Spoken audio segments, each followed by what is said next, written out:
एक विशाल हरे भरे जंगल में मेहनती चींटियों का एक समुदाय रहता था। उनमें एंडी नाम की एक छोटी जिज्ञासु चींटी भी थी। एंडी हमेशा नई चीजें तलाशने और सीखने के लिए उत्सुक रहते थे, लेकिन बड़ा बदलाव लाने के लिए उन्हें अक्सर बहुत छोटा महसूस होता था। एक दिन अपने दोस्तों के साथ भोजन इकट्ठा करते समय एंडी ने एक पेड़ पर बैठे एक बुद्धिमान बूढ़े उल्लू को देखा। उल्लू को जंगल के बारे में सब कुछ जानने की प्रतिष्ठा थी और एंडी ने सलाह मांगने का फैसला किया। मिस्टर ऑल, एंडी ने पुकारा, मैं इतना छोटा होकर भी कोई महत्वपूर्ण काम कैसे कर सकता हूं?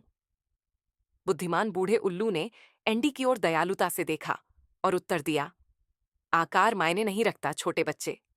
यह आपका दिल और दृढ़ संकल्प है जो मायने रखता है।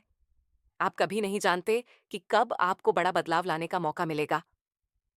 जैसे ही उल्लू ने बोलना समाप्त किया, झाड़ियों से तेज सरसराहट की आवाज आई।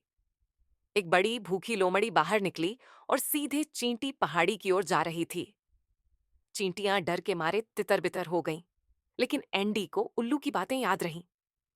त्वरित सोच के साथ एंडी पास के एक पेड़ पर चढ़ गया और उसे एक लंबी बेल मिली।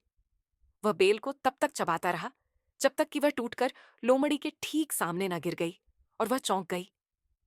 लोमड़ी भ्रमित और डरी हुई मुड़ी और चींटी पहाड़ी से दूर भाग गई। अन्य चींटियां खुश हो गईं और एंडी के चारों ओर इकट्ठा हो गईं और उसकी बहादुरी के लिए उसे धन्यवाद दिया। तुम हमारे हीरो हो एंडी, उन्होंने चिल्लाकर कहा। एंडी शर्मा गया, लेकिन उसे गर्व महसूस हुआ।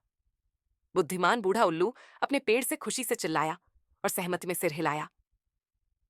उस रात जब चींटियां अपनी पहाड़ी पर बस गईं, एंडी को कुछ महत्वपूर्ण बात का एहसास हुआ। चाहे आप कितने भी छोटे क्यों ना हो, आप हमेशा बदलाव लाने का एक रास्ता खोज सकते हैं। कहानी का सार, यहां तक कि सबसे छोटे जीव भी साहस और त्वरित सोच के साथ बड़ा प्रभाव डाल सकते हैं।